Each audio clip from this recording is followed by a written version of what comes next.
Welcome to this episode of Consider It Blacklit. I am Kim, your host, and for those of you tuning in for the first time, Consider It Blacklit highlights films, television programs, and stage plays that feature African Americans both up front and behind the scenes. We also discuss social issues as it relates to some of these programs and how they may or may not impact our communities. So thank you for tuning in, and we hope you continue to tune in each week. Today it is my pleasure to highlight a woman who has been in the entertainment business for a long time, making things happen behind the scenes. I know her through her film series, Creatively Speaking, where she highlights films by women and people of color from around the world. She is Michelle Materre. Welcome, Michelle. Thank you so much for having me, Kim. It's a pleasure to be here. Yes, I know when I first started this show, you were one of the people at the top of my list that I wanted to interview, and now you're here, so I'm very, very excited. I've been a fan for a very long time. So for our audience members who may not be familiar with you, like I am, why don't you give us a little bit about your background? Sure. Well, I started off in the industry working with Henry Hampton of Black Side Productions, which was based in Boston, where I went to school. I did an internship there with him, and that was what really sunk me on the film industry. That first roll of the cable got me involved with film, even though my background was in education. But I quickly saw the relationship between education and media, and ever since then I've seen media as a tool to utilize with young people as well as adults to take wider audiences into the social issues impacting the day through film. And so Henry's work, basically when I was there, he was working with Eyes on the Prize, which as we know is a classic today. And I actually worked on the pilot for Eyes on the Prize with Julian Bond. Oh, wow, that's awesome. It was quite, looking in retrospect, it was quite phenomenal. Yeah, I actually like that documentary because I went to Howard University, and they had a little piece in there about, our activism on Howard's campus. I mean, I wasn't at Howard at the time, but I knew a lot of the people that they featured in the documentary. So it's a really historic documentary, so I'm impressed. Absolutely. Yeah. It was, and as you know, it finally was able to be re-released recently when they were able to raise money to re-up the rights for all the footage, because that footage was very expensive, and had actually expired, the rights to it. So now it's back and it's available. Right, right. And for the young people who may not be familiar with Eyes on the Prize, it's a documentary that documents the civil rights movement, correct? 13 hours. 13 hours, and it goes from the 1950s up into the 1980s. So if you haven't heard of it, please look it up and please check it out. You said it's been re-released, right? Yes. Recently, yeah. It's a very powerful documentary. So you also worked as a story editor at MGM and United Artists in the film division. Tell us what that was like. And you did your research, Kim. You really did. And was it difficult to get in? Because it was a major studio. And I know even today, because I work for a media company, it's really difficult to get people of color in. I just can't imagine what it was like for you. Why don't you tell us a little bit about that? I was very fortunate to have a mentor at that time by the name of Chiz Schultz. And Chiz was a very good friend of Norman Lear's, as well as, I'm forgetting his name, who was doing Sesame Street and all those shows for public television. And so Chiz was able to get me an interview with Bodie Boatwright, who was the head of the story division at MGM at that time. And I think, it was one of those things of being in the right place at the right time. While my background was in education, I think they saw that as an asset. And because I was a good writer, I think they saw that as an asset. And so it was not an easy position to be in, but it taught me a lot. And I can't say that I would have learned as much as I had if I had not been in that position about the industry in general, particularly from the commercial side. Right. And what I think it taught me the most was that I didn't want to be on the commercial side. What are some of the specific challenges you may have had there? Definitely sexism. Reigning supreme. Me Too was a prime time then, the Me Too movement. And as well as racism, I mean, people just didn't think that, there was enough, they had no qualms about it not being enough representation of Yeah. people of color behind the scenes. That wasn't of concern to them, really. And so, of course, as always, we had to prove ourselves to be even better and held to higher standards. And so it wasn't easy, but again, it was quite a learning experience. I wouldn't have changed for anything. Right, right.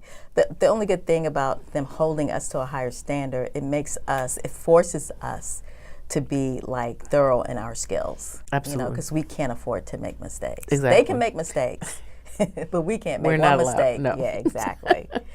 But one of your projects, I'm really excited. I love this movie, Daughters of the Dust, and I know you were involved with that project. Why don't you tell our audience about how you were involved, and because a lot of young people watch the show, how it was significant for the film industry. Yes, so 25 years ago, I had a film company called KJM3 Entertainment Group, and we were focusing on the distribution of films because we saw that there was this gap between our films getting produced but not really getting out to as wide as audience as possible.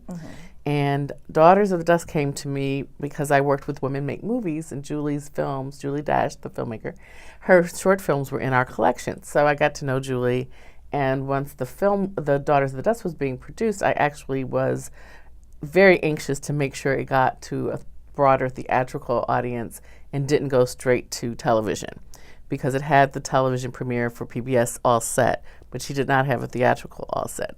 So we scrambled and got together a group of people that were influential in the industry, including some distributors at the time, and Kino International took it on, and we worked with them to get the film out to 18 markets in 6 months' time. And the film at that time made a lot of money for that time, which was like $1.6 million.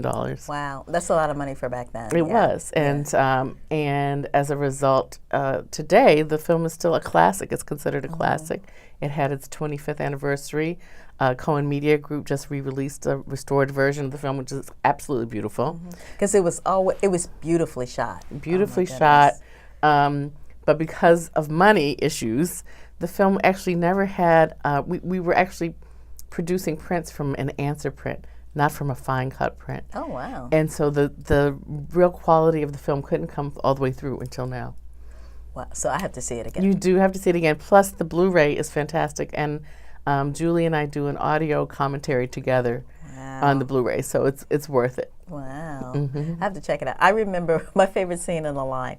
It was some scene where a bunch of them were eating, and then the next scene they were laying on the beach taking a nap or something. After the meal, exactly. Yeah, that was a classic scene. It is. Yeah. It is. You've done a lot of programs. Tell us about some of the programs you've done at BAM Cinematheque. Sure. Tell us what that is. And BAM Cinematheque is a venue in downtown Brooklyn. Gina Duncan is the new director there, and Ashley Clark is the film programmer. And they're very open to bringing work that is the kind of work that you wouldn't normally see in other places. Ashley has a great programming sense, and they've brought me in as part of their team to pretty much have free reign on the kinds of programming that I want to do there. And so we had 2 programs there this past February. One was the Lorraine Hansberry film by Tracy Heather Strain, which is a fantastic documentary. If people haven't seen that, they should. And the other one was called Through Her Eyes. Through Her Eyes. It was contemporary women's shorts films from across the diaspora. And we had it was a 2-day series. We had great conversations. We had films from the Caribbean. We had films from the U.S., from Latin America, as well as from New York City. And the response to those films was amazing, and all the filmmakers were there. We did some more of the experimental things that we don't typically get to see. Vashti Harrison and Elizabeth, oh gosh, I can't remember her last name. She's going to kill me. But they're awesome filmmakers. And so I like to show work that people don't often see, and people really respond well to it because it's unique. It's something they're not going to see on TV. Right, and you give them exposure because there's a lot of great work out there. But, if it weren't for people like you, nobody would see them. you know. Well, and I think that that's what's valuable is that, and we talk about issues of identity and colorism and classism, and we don't get to talk about that. And that's what I like also is the interaction with the filmmakers and the audience. Mm-hmm. That's great. That's great. So like I said, Michelle has done a lot of stuff in the industry. She's been involved with a lot of organizations that help promote women and people of color. So why don't you tell us about some of the organizations that you've worked with? So I am currently on the board of Women Make Movies, and I also have been on the staff there many years ago. And I also have been on the board of New York Women in Film and Television, both of which are advocacy for women's advocacy groups in the film industry. New York Women in Film and Television has a huge constituency, and it's really opened the doors for a lot of women directors and writers to have access that men typically get that women don't. And then Women Make Movies is the largest distributor of films by and about women in the world. Wow. Not just in the U.S., in the world. And so our focus has always been on making sure that people know where to come to find films about women, unique films, very high quality films. And as a result, the organization has been around almost 50 years. Wow. Exactly. That's a long time. Yeah. So you can't be in the business this long without receiving some awards. Why don't you tell us about some of the awards that you've received and some of the projects that you worked on that received awards? Well, I think Daughters has received tons and tons of awards, starting off with Sundance in 1990. And then more recently, it's funny because Julie and I were talking about this. I think it's taken our work, even though we may have deserved having recognition years ago, it's taken almost until now for people to recognize how amazing Julie is. And, some of the work that I do. I recently won the Film Heritage Award from the National Society of Film Critics for both a program I did at Lincoln Center 3 years ago now, called Tell It Like It Is, as well as a program that I did at BAM a year ago called Through Her Eyes. One Way or Another. That was the one we did before Through Her Eyes. And so these were all sort of more classic programs that looked at historically the spectrum of Black women filmmakers that we don't ever think about. It's not like Julie developed out of a vast, just out of nowhere. There was a history of Black women filmmakers. And so that program really brought us up to date to Daughters from the 1970s as to where Black women's careers in the industry had come from. And that was an awesome program. So we won that award for that. And we were also named the Best Repertory Series by Richard Brody of New Yorker Magazine for 2017. Okay. That was pretty cool. Okay, that's amazing. Both within like, a week or two of each other. So that was quite unusual and very unexpected. Oh, that's amazing. That's amazing. I know one of the projects that you've done that I really like that is Black Women in Medicine. Oh, yes. Because I remember seeing a story where a Black woman doctor was on an airplane and they needed some medical assistance and she tried to give it and they did not believe that she was a doctor. So that's right. This documentary really kind of was timely. Because it's like, listen, we've been doing a whole lot of things, including being medical professionals. So tell us a little bit about your involvement with that project.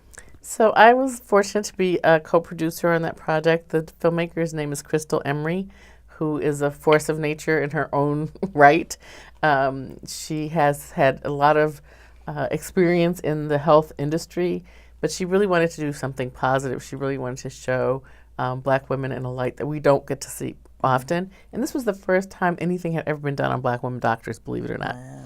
And this was just 2 years ago.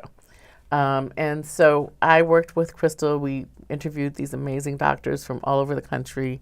And it's truly gotten quite the attention that it deserves. In fact, this week, coming up, the film is going to be at the National Academy of Sciences in Washington, D.C. Oh, wow. For the second time. Because the first time we were there was when the film just came out. And again, it's helping a whole new generation of young women of color who want to go into medicine, have the esteem, have the confidence to go into a career that can be quite, daunting without support, without seeing some role models there that have gone before them, and letting them know that they can do it too. Exactly. And people who look exactly like them. Exactly. So that was really, I think, Crystal's point in getting this film made and out on public television. Was in 200 plus markets around the country. Wow. On public television, and continues to be shown quite a bit in medical schools around the world. Nice. Awesome. So, creatively speaking, let's talk about your film series, the one that I love so much. How did that come about? So the series came about 22 years ago when myself and Catherine Bowser, who was my business partner in KJM3, we kept finding all these amazing short films by young filmmakers of color, but nothing ever happened with them. They used them basically as their resume piece to get their next set of work. And what we thought was that these were such amazing films. And I've always believed that it's harder to make a good short film than a feature film, right? Because you have to tell the story within a much less, time period. So we started seeing all these amazing films, and we started programming them in thematic categories, feature-length programs. And people absolutely went crazy over them. And so it got an opportunity, allowed the opportunity for filmmakers to, again, exchange with the audience, to bring their family and friends, to get exposure to other people in the industry, to see what their work was about.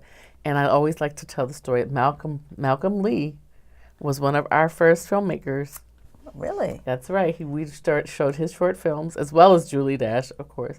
But Malcolm was straight out of college, and we showed his short films from NYU, and look at him now, you know? Wow. So and it was like that in several instances. We have filmmakers like that. So it's really been sort of a stepping stone and become a forum where people feel comfortable bringing their work and that they're going to have an opportunity to get good, positive feedback on their work, as well as an exchange about the issues in their work. Great. So how do you select the films? It's kind of a holistic approach. I don't do a call for films because I think I would get inundated. I do go to a lot of film festivals. I do know a lot of filmmakers who will send me their work. And a lot of times I consult my students because I teach at the New School as well. And my students are sort of my focus group. What are their hot button issues? What are the things they want to hear about? What are the topics they want to hear discussed and that are important to them?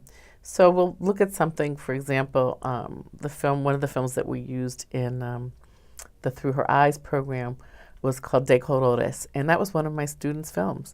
She's from Venezuela, but she did a film about this woman from Colombia who works here in the U.S. as a housekeeper. And back in Colombia, this woman owns 15 apartment buildings, where she is a landlord and sends all her money back to Colombia and uses her money for her community. And those are the kinds of stories that we don't hear. And students went crazy over that. And we had the filmmaker as well, Luz Zamora, and Ora, who was her subject at the film screening. And the audience just went bananas over hearing their stories. And it was wonderful. It was a wonderful dialogue. So that's what keeps us going. And, students always have an interesting perspective on contemporary issues, as well as how it relates to historical issues. I think that's one thing I like about your series. Like the traditional film festivals, they ask for submissions. So depending on what's happening in society or what's a hot button issue, a lot of the films may have the same theme. But the way you do it, you just kind of pick out things and bring issues just like the one you just described. Is something totally different that people would not expect. Exactly. Yeah. And I think that's, festivals are amazing, and I would never want to be a festival director if you paid me.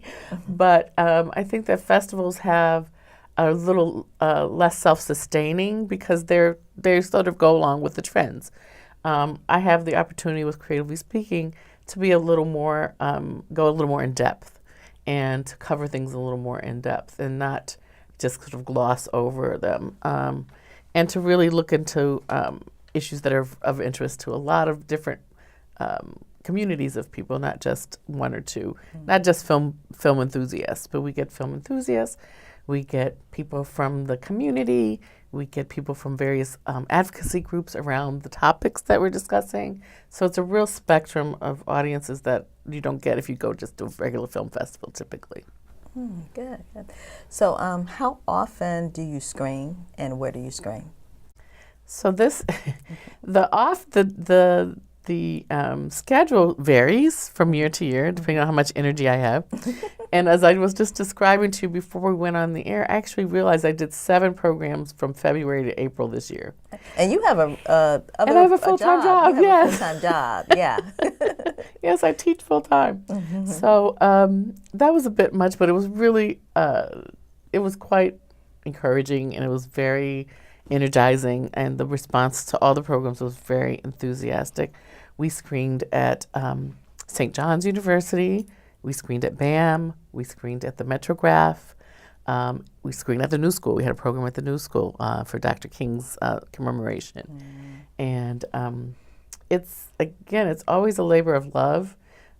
This past year, we started trying to do some fundraising, but we haven't been successful yet, believe it or not. And most of the funding has just come from the fees that we get from the venues for doing our program. Yeah. And because I was going to ask you that, because I noticed that you just recently started fundraising. Yeah, we hadn't done that before. But for like 20 years, you didn't. No. So you sustained basically by the fees? Yes, and out of my pocket, unfortunately, until my accountant told me I had to stop doing that. But yes, that's basically it. But again, people don't get the opportunity to do this work, but I always make sure the filmmakers are paid.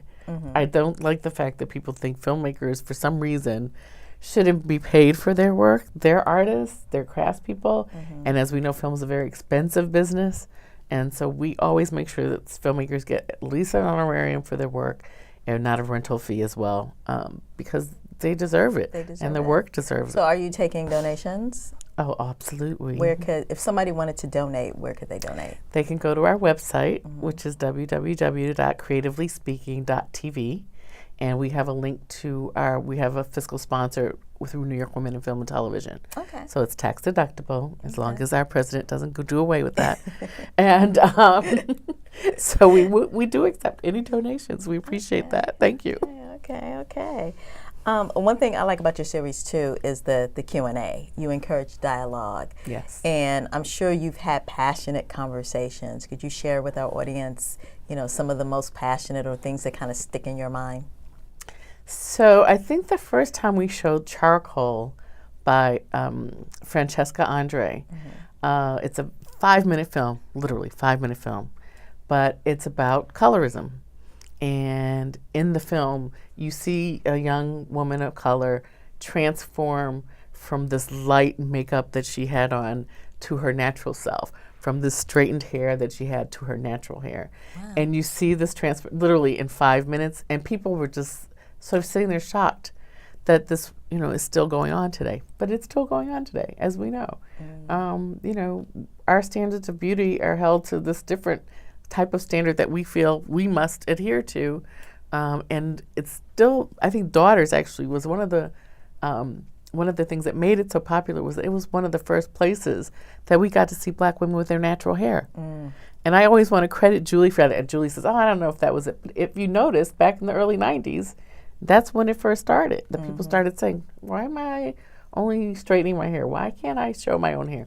And so I think that those are the kinds of issues that we want to push to the background and act like they don't exist. But they do. But they still do. They do. And they are issues. Because when you look at TV today, look at some of the young people, I'm not really a fan of reality shows, but sometimes when I'm flipping channels, I get stuck. But I find myself going, wasn't she on the other one? But it was like everybody had the same weave, the same makeup, and it's like someone has given them some kind of playbooks telling them this is what we think is beautiful. And this is the only thing that you can do. That's the only thing that looks good. Yeah. When, we are such a diverse people. We have an array of beauties, array of shades, an array of hair textures, and we should celebrate it all. Yeah. So I'm sure that was a fascinating discussion. So Creatively Speaking has been going on for about 22 years, you said? Correct. How has it evolved? What's changed since you first started versus where it is right now? Well, when we first started, this idea of short films being shown in thematic programs was very new. Now everybody does it because our attention spans are like this. But back then, that was really quite new, and so it took a minute to build the momentum in terms of audiences, but it's grown continually since then. We also did a radio show for a few years called Creatively Speaking on the Air on the Black Hole radio station, but it became a little too much for me to do every week. But we might start that up again in some format, because that's another forum where we could continue the conversation, from in addition to being in an exhibition setting on the air. And that was fun, but it's a lot of work. I definitely know that weekly thing is a lot of work. I know, I don't really do it, Kim, but you do. But it's also evolved, I think, in terms of the recognition that we received and how people sort of look to us for unique programming. They know they're going to find something there that they're not going to see anywhere else. And so that's been quite rewarding. And it is truly a labor of love for myself as well as my students. Most of my team or my volunteers are my students.